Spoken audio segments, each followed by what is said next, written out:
This is Dr. Rob Harder with the Nonprofit Leadership Podcast, Making Your World Better. What does it take to be an effective nonprofit leader today?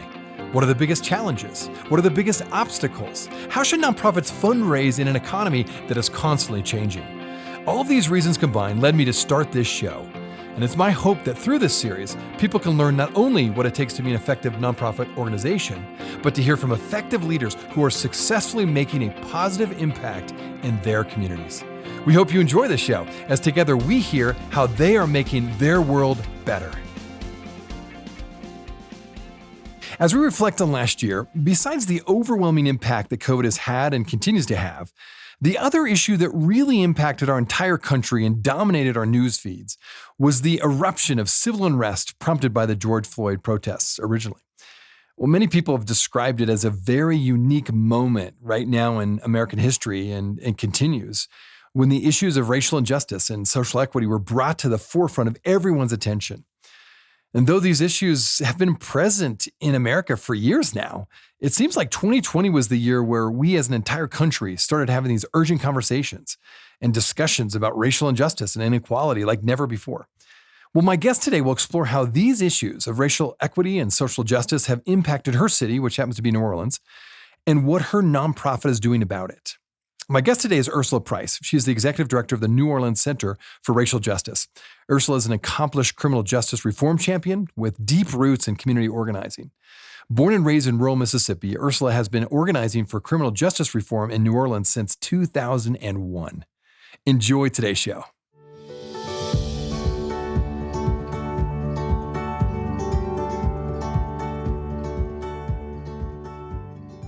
Well, Ursula, so glad to have you on the show. Give us some background on the New Orleans Workers Center for Racial Justice. What brought you to the role as executive director? And I understand that your organization started in the aftermath of Hurricane Katrina, which I'm guessing a lot of my listeners remember Hurricane Katrina. So talk a little bit about how you got involved. Yes, the Workers Center was founded in a moment where, due to Katrina, we saw workers being devalued and exploited and put in dangerous situations. And we also saw specifically Black and brown workers being pitted against one another to drive down conditions. And so in that moment, it was calculated that that division could be turned into power by uniting those workers who were being told that they were competing with one another. The Workers Center was actually an outgrowth of the People's Hurricane Relief Fund, or at least I should say the idea was sparked in that space. And ironically, at the same time, an organization that I was part of called Safe Streets, Strong Communities also came out of that space. So I have been companions with the Workers Center my entire career. My work with Safe Streets, Strong Communities led to the creation of an independent here in New Orleans. And for about 10 years, I was with the police monitor doing that inside reform strategy. And one of the major lessons from that work was that the insider strategy really only functions well when you have strong organizations pushing for accountability from the outside. And so I started looking for an opportunity to go back into organizing, to be part of that accountability, when the Workers Center started looking for a director. That's what led me to join them. And it has been an amazing process because the Workers Center is one of the few post-Katrina organizations in our city that has survived in the long haul. So it is a real community anchor. And it's been such a blessing to work with an organization that is so critical to not just the New Orleans area, but our entire state. Well, way to go. And it sounds like you've had a lot of experience already. And this was like you were there at the right time and you were the right person for this job. You know, it's interesting. I think, through last year in 2020, there was definitely, I think many people called it a moment, right? When it came to, I think, the awareness that not that there's not been a struggle for racial injustice and social inequity for a long time, but something about last year, it seemed like it brought the attention on these issues to the fore of everybody. And I think because of the reaction with all the protests and a lot of conversations that people had, and people went into, town halls, and there was things on TV and things on Zoom calls. And my guess is a lot of my listeners have been on multiple Zoom calls since talking about this issue of racial inequity and racial justice. It's front and center on everybody's minds. So talk about racial justice and racial equality and what it means to you and what it means to those you serve. You are absolutely right that we're in a moment where it is on the forefront of people's minds. In fact, a funny story, my family has Santa Claus give gag gifts every Christmas. And this year, my gag gift was a button that said, "I told y'all so," because I have been harping on issues of racial disparity. So my fairly, bourgeois family finally conceded, okay, you might have a point. That's a big move. That's so great. But, for the Workers Center, we have always been focused on issues of systemic racism and racial disparity. And so we are doing an in-depth study surveying essential workers. And we want to use the results of that work to change local policy about conditions of labor and how we handle these kind of crises for workers. And those small, wonky policy pieces are all about conditions shifting. And that, everyone keeps talking about there is no normal. We don't want to go back to normal. We want to transform. Well, we see this as our moment to do that transformation by not just pushing for others to act, but by directly engaging in governance ourselves. And so one of our major agendas is to make sure that workers are at the economic development and public health table, because they are the front line and they know exactly what the conditions are and what the risks are to workers. And at the same time, racial justice is also about self-transformation and self-interrogation.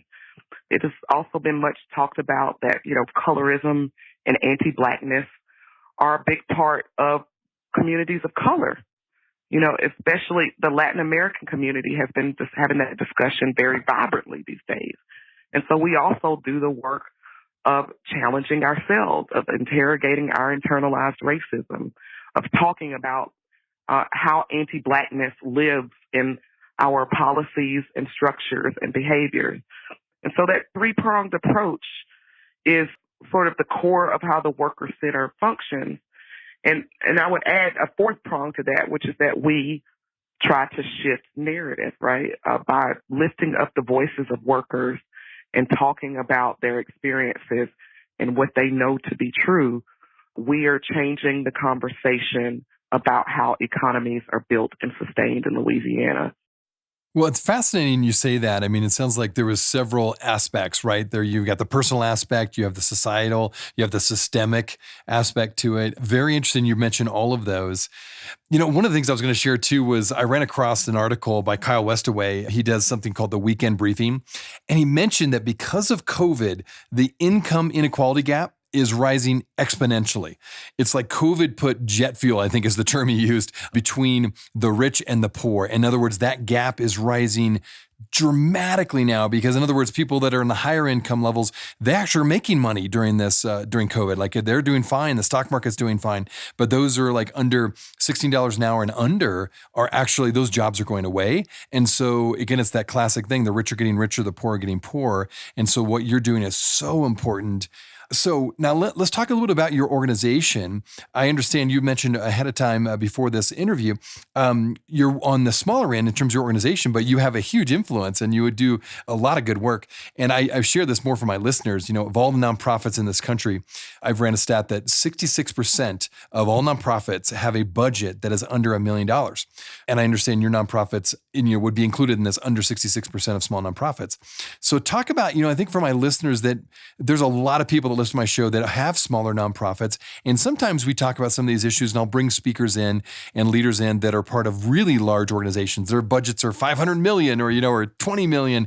And they're like, well, I can't relate. I have a really small nonprofit, comparatively. I'm under $1 million. So maybe you could talk from a small nonprofit's perspective. What are the struggles you're facing? And in particular, probably during this pandemic, how has COVID impacted your small nonprofit? And what are the maybe unique things that you are challenged with now that you could really share? Here's what we're doing in our neck of the woods here in New Orleans. Here's what we're doing to combat that. Here's how we're getting more support. Here's how we're increasing our fundraising. Maybe you can speak from, again, your perspective leading an organization that's under $1 million. Yeah, that's a very good and timely question because, we know that economic downturn is happening and that the philanthropy dollars are just not going to be what they used to be. And it was always a struggle for an organization as small as us to maintain our budget anyway. I will say one advantage the Worker Center has is because we organize two different communities, we are able to get a kind of diverse pot of foundation funding. We can get criminal justice funding, immigration funding, workers' rights funding. And so that is helpful. And to the credit of foundations, they have made a deliberate investment in opening up new pots of funding to organizations like us in the moment of COVID, because I think they recognize that those of us who are on the ground and most directly in touch with impacted people have a greater ability to assess need and to help meet those needs.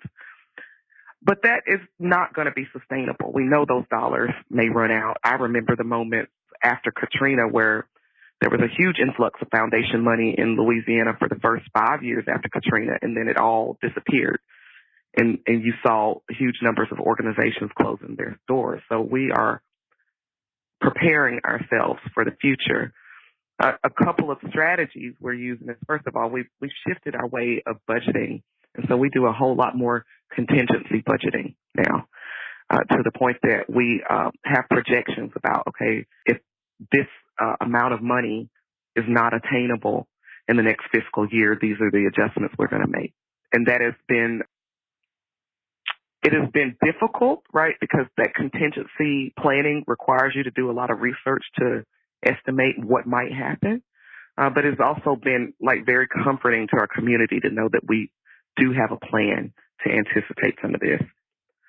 We're also looking at investing more in our relationships with donors as a more sustainable method of maintaining our organization.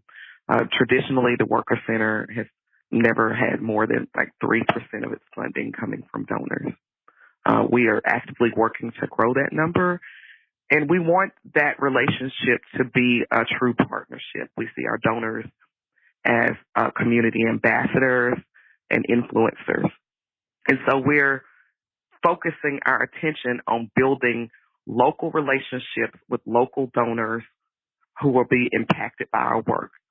That is both small level grassroots fundraising in the impacted community and donor outreach in the business community in our local area, and also more in-kind partnerships with other organizations. We each have strengths, and we can each meet one another's needs while reducing our costs. So those are some of the things that we're strategizing around right now to maintain funding. But of course, there are a whole host of other challenges. I'll be honest with you, right now, mutual aid has been both a blessing and a curse for a lot of organizations. We're organizers. We organize people for power. Providing services and distributing aid is not something we're that experienced in. And we've had a steep learning curve in figuring out how to do that equitably with principle and in a way that strengthens our organizing. And as grateful as we are for the opportunity to help meet our community's needs, we're reflecting a lot about, nonprofits kind of filling in for governmental functions and what we want to do to shift responsibility back to the government instead of taking on burdens that we are much less resourced to hold. So part of the work that we want to do with our essential worker survey is to set our local government up to be able to more directly meet community needs at the next time one of these crises come around. because, they have $640 billion and we have like 1.2 million. We think they have the resources to reach more people, and we can help them figure out how to reach those people. Well, it sounds like in light of the challenges you're facing, you're seeking to diversify your funding sources, especially focusing on local donors as well as in-kind partnerships. Yeah, absolutely. We do believe that like donors are going to be our long-term sustainability. We would love to eventually become an organization that is 100% funded by dues and donors, so that we don't have to, rely on the shifting foundation landscape. I think that's an ambition a lot of organizations share, and we're ramping our way up to that. But we believe that it's definitely worth the investment, and that ultimately it will make our organization more sustainable and connected to this community. Oh, well said. Well, tell us about some of your current campaigns. I know when I was doing a bit of research on what you do, I heard a little bit about, for example, the NOLA Shakedown, where you're teaching citizens how to navigate municipal fines and fees. It sounded really interesting and very empowering for those you're helping. Tell us more about this, and maybe other campaigns that you're doing. What do they look like? How do you go about doing those? And how do you choose which campaigns to do? Yes, the Shakedown campaign is a very exciting campaign. It's actually an outgrowth of some work we started 5 years ago. Back then, our airport was building a new terminal.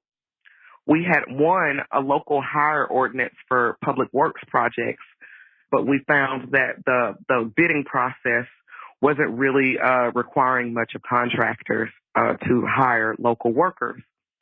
Through our efforts, we were able to make sure that shifted and that more work was available to local people. And after that, we found that many of the people that we referred to those jobs could not get them because they had small warrants due to debts to the city of New Orleans for municipal fines and fees. And these are things for like, a municipal violation would be like, let's say, spitting on the sidewalk or public trespass, petty offenses that usually don't come with jail time, but come with fines. And those fines are supposed to consider a person's ability to pay when they are assessed. But it has already been found by others who studied our system that assessment isn't taking place, and that most people are being levied fines that they can't possibly afford to pay. And that we found was impacting their ability to get good work, because criminal background checks would prevent them from being able to get that work. We also saw a lot of people had their driver's licenses suspended for non-payment of these fines, and that was affecting their ability to work for certain companies as well. And so back in 2017, we held our first fines and fees warrant clinic. It was planned very quickly. We had a partnership with the municipal court judge. We did one announcement on the news saying that we were going to be doing this, and the next day, like 5,000 people showed up at our door. Oh my goodness, so the word got out quick. Wow. Very quickly, and we were overwhelmed.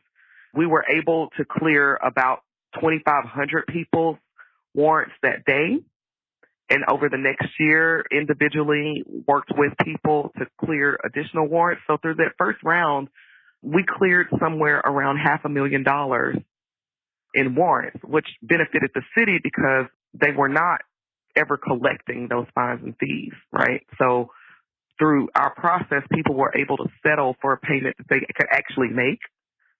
And so the city had record-breaking collections on their fines and fees. And also those workers got to have their lives cleared up. And keep in mind, this is not just about debt, but this is about like the emotional stress of knowing that if you ever have a police encounter, you might end up in jail because there's a warrant out for your arrest for not paying those fines and fees. So it was a really transformational moment. And since that moment, we've been working on a way to do that for everyone. Before COVID, there were 47,000 people who had warrants for outstanding fines and fees. And since COVID, because our police department has rightfully chosen to do more citations than arrests, that number has almost doubled.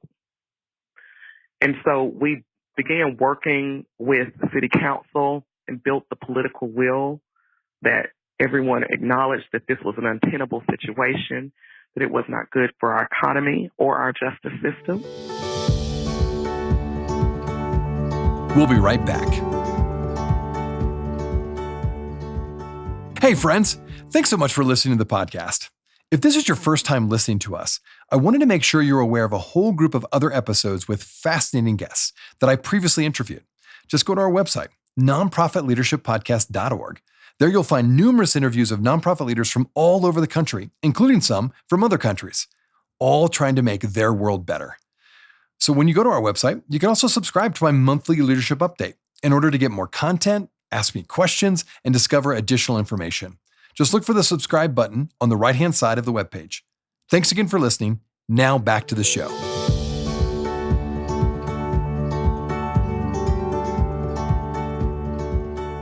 Sounds like this help has been really good, where you have provided advocacy for your clients, but your work has actually helped change legislation. So it seems like you're really having long-term impact, not just for the individuals you're serving again, but how the laws are now applied in your community. It's very exciting. And I got to say, we have done this with a large coalition of organizations and governmental actors. I think the greatest victory that we can claim was building the consensus that our city wants us to change.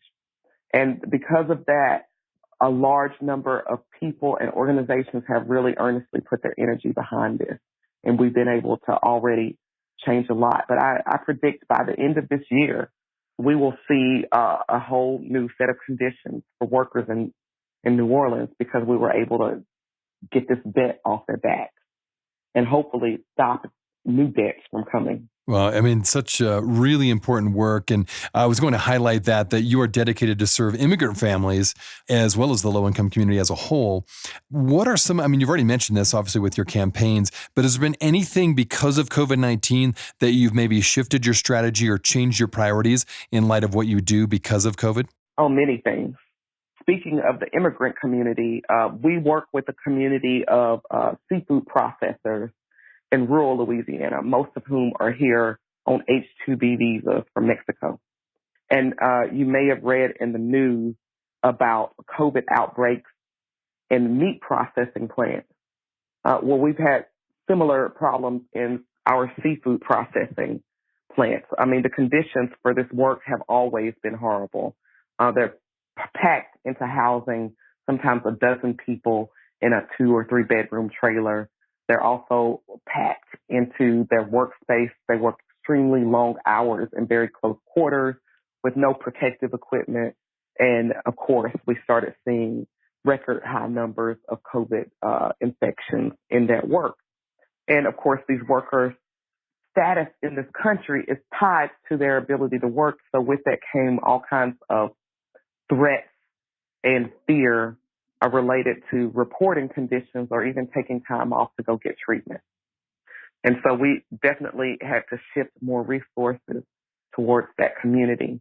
And recently we actually, we have filed complaints with both the Department of Labor around wage theft, with OSHA around workplace safety and conditions, and with the FBI around human trafficking, all related to our support work with this community during COVID.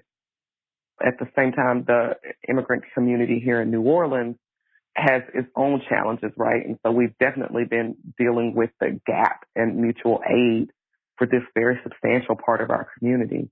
At the same time, though, we have been in partnership with us, others pushing for some relief for these people. You know, the fear of ICE and deportation is real all the time, but it's especially poignant in the moment of crisis. And so, for instance, we've always done the work every time there's a hurricane and a mandatory evacuation. We've been able to convince ICE to put a moratorium on immigration enforcement so that people can safely evacuate. Well, we've also done that work during COVID because there have been huge numbers of COVID infections in immigration detention.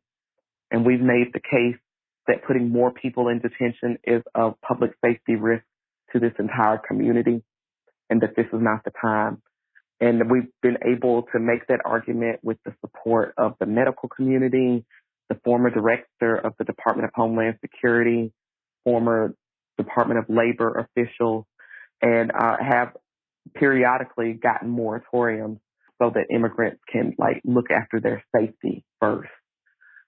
And that work continues. Now that the Biden administration has announced a moratorium, there's a lot of confusion in our community about what that means. And so we're doing a lot of outreach and education because, frankly, fear is not just a difficult state of being. It can kill. It can make people unwilling to report crime. That's something we've worked with our police department around a great deal. And that's why the city of New Orleans now has a welcoming city policy, because we realize that folks who are part of our community want to support our community, and we need to remove all these barriers to their full participation. So that has been a big part of our work during COVID-19. And the list goes on, right? We're also supporting national work around the Biden transition team to kind of reverse some of the abusive policies created by the Trump administration. And every day we do one-on-one problem solving, right? We devote a significant portion of our time to talking with our members about how they meet their own needs, because we believe that leadership development is our core purpose. But also we know that we need our community members to be able to not only defend themselves, but lead.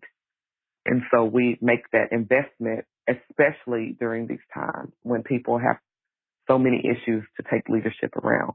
It seems like one of the many things you're doing well is you're really having an impact with legislation, again, government leaders, both on a local scale, regional, and even a national scale.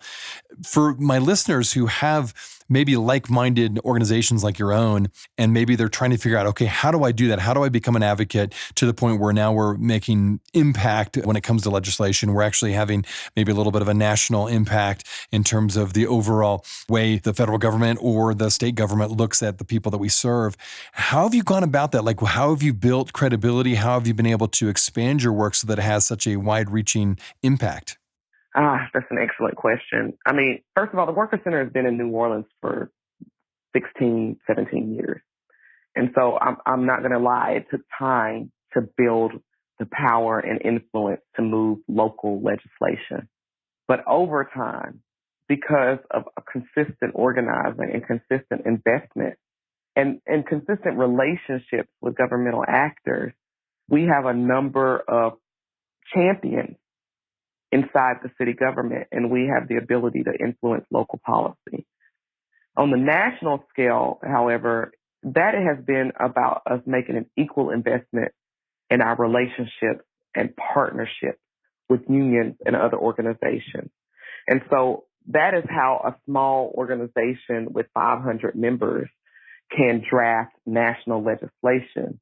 It's through our partnerships with immigration organizations, workers' rights organizations, who can take our on-the-ground experiences and the learning that we have gathered and put together and use it to shape and move policy. And so, for instance, we're very excited that something we helped draft almost 10 years ago around immigration reform is likely to be debated by Congress this year because we've maintained that partnership over a decade. And so those investments in our relationships with national partners, but also in collecting our own history.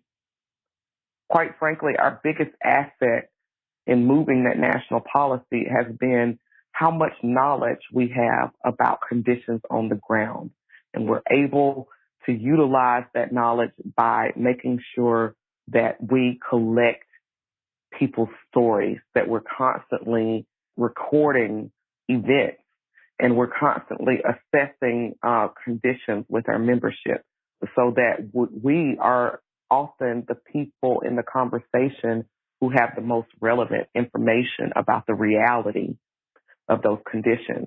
And that has been what made us valuable to our national partners and helped us to be able to move things on the local, state, and national level. And we hope soon to be able to even do cross-border work because we are learning much more about, through our work with H-2B visa workers, about the relationships between the U.S. government, the Mexican government, and corporations. So it sounds like because you're so tuned in and really sensitive to the issues of the people that you're serving, and you've really obviously built trust with them where they share their story with you, you really do have that firsthand. This is what's going on at the ground roots level here in terms of immigrants, people in the low income community. So it sounds like that's really giving you the information, and then of course that leads to credibility that then eventually has a national impact. Exactly. And to be clear, it's not just anecdotal. We've had to develop a data collection and analysis process, and it's not it's not sexy, but the results have been have given us so much return on our investment, and so like that data collection and recording our own stories is a regular part of our practice, and it is, like as I said, one of our greatest strengths. Well, this has been a fascinating conversation, Ursula. For my listeners, if they want to find out more about you, more about your work, where would you send them online? Well, first of all, check out our website, NOWCRJ.org, New Orleans Worker Center for Racial Justice.org. We're also very active on social media. You can find us on Facebook, Instagram, Twitter, and LinkedIn. And our social media is very exciting because our members are a great part of that content. So you will see videos and stories and really vibrant discussions in our online community about the issues of today. And just a shout out, we are always looking for new partners and volunteers and members. We pride ourselves on taking advantage of whatever people have to offer. There's a place for everyone with the Worker Center. So we welcome you to join us. During COVID, we're not able to gather in person, but we still gather on a regular basis. And there's so much work to do.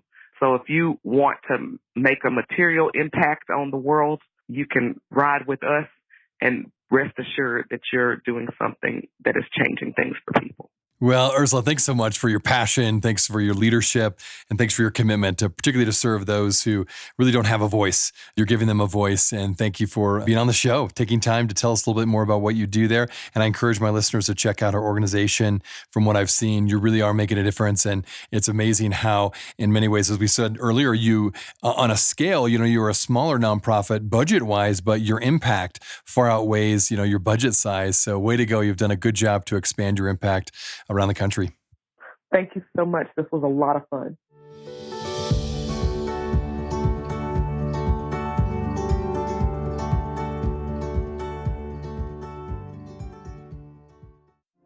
Hey friends, I wanted you to know that this podcast can be found on both iTunes and Spotify. If you're wondering how to find it, just type in the words Nonprofit Leadership Podcast and this podcast should show up.